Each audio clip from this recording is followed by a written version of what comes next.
Hi అందరికీ నమస్తే. Welcome to my channel Lavanya's kitchen. Today మన రెసిపీ ఆంధ్ర స్టైల్లో చాలా టేస్టీగా ఉండే ఇంట్లో అందరికీ నచ్చే మునక్కాయ పప్పుచారును ఎలా ప్రిపేర్ చేసుకోవాలో మనం ఈ వీడియోలో చూద్దాం. ఈ పప్పుచారు కోసం మనం ముందుగా కుక్కర్ తీసుకొని 1 కప్పు వరకు పప్పు తీసుకోవాలి.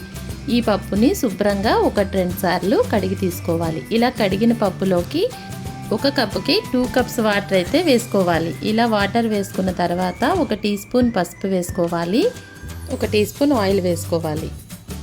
ఇలా మొత్తం కలిసేలా ఒకసారి కలిపి కుక్కర్ని కవర్ చేసి విజిల్ పెట్టుకొని స్టవ్ పైన ఒక 3 విజిల్స్ వచ్చేంత వరకు కుక్ చేసుకోవాలి. నెక్స్ట్ ఇప్పుడు మనం 2 ములక్కాడలు తీసుకొని ముక్కలుగా కట్ చేసుకోవాలి. ములక్కాడలు ఫ్రెష్ అయితే పప్పుచారు టేస్ట్ చాలా బాగుంటుంది. చూడండి, చూపిస్తున్న విధంగా ముక్కలుగా కట్ చేసి పక్కన పెట్టుకోవాలి. నెక్స్ట్ వేరే బౌల్లోకి నిమ్మకాయ సైజ్ అంత చింతపండును తీసుకొని 1 గ్లాస్ వాటర్ పోసి శుభ్రంగా కడిగి నానబెట్టుకోవాలి. ఇలా నానబెట్టుకోవడం వల్ల చింతపండులోని గుజ్జంతా చక్కగా దిగుతుందన్నమాట.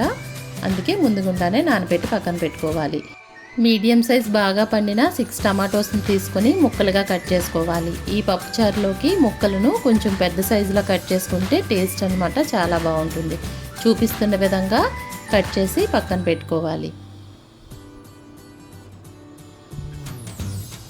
ఇప్పుడు మనం పప్పు ఉడికిందో లేదో ఒకసారి చెక్ చేద్దాం. కుక్కర్లోని ప్రెజర్ అంతా పోయిన తర్వాత మాత్రమే కుక్కర్ మూతను ఓపెన్ చేయాలి. చూడండి, పప్పు అంతా చాలా బాగా కుక్ అయిపోయింది. ఈ పప్పుని వీలైనంత మెత్తగా మెదిపి పక్కన పెట్టుకోవాలి. నెక్స్ట్ మనం స్టవ్ ఆన్ చేసుకొని కడాయి పెట్టి 3 టేబుల్ స్పూన్స్ వరకు ఆయిల్ వేసుకోవాలి. ఆయిల్ హీట్ అయిన తర్వాత 1 టీ స్పూన్ మెంతులు అయితే ఇందులో మెయిన్ ఇంగ్రీడియంట్ అండి, తప్పకుండా వేసుకోవాలి. 1 టీ స్పూన్ జీలకర్ర, 1 టీ స్పూన్ ఆవాలు, 1 టీ స్పూన్ మినప్పప్పు, 1 టీ స్పూన్ శనగపప్పు. ఈ పోపులన్నీ ఆయిల్లో చక్కగా ఫ్రై అయ్యేలా చూసుకోవాలి.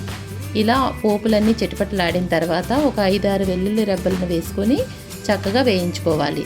2 పచ్చిమిర్చి, 2 ఎండుమిర్చిని కూడా వేసి వేయించుకోవాలి.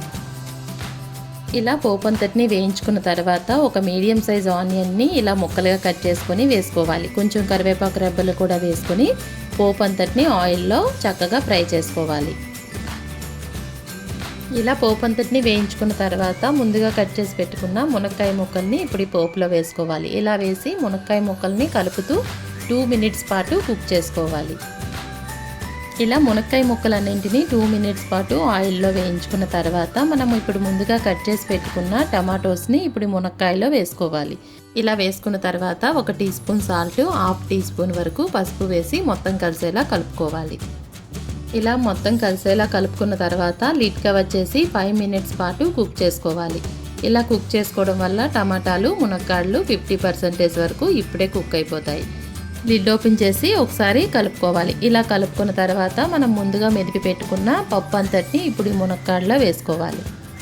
ఈ ములక్కాడల్ని పప్పుతో పాటు కుక్ చేసుకోవడం వల్ల పప్పుచారు టేస్ట్ అనమాట చాలా టేస్టీగా ఉంటుంది.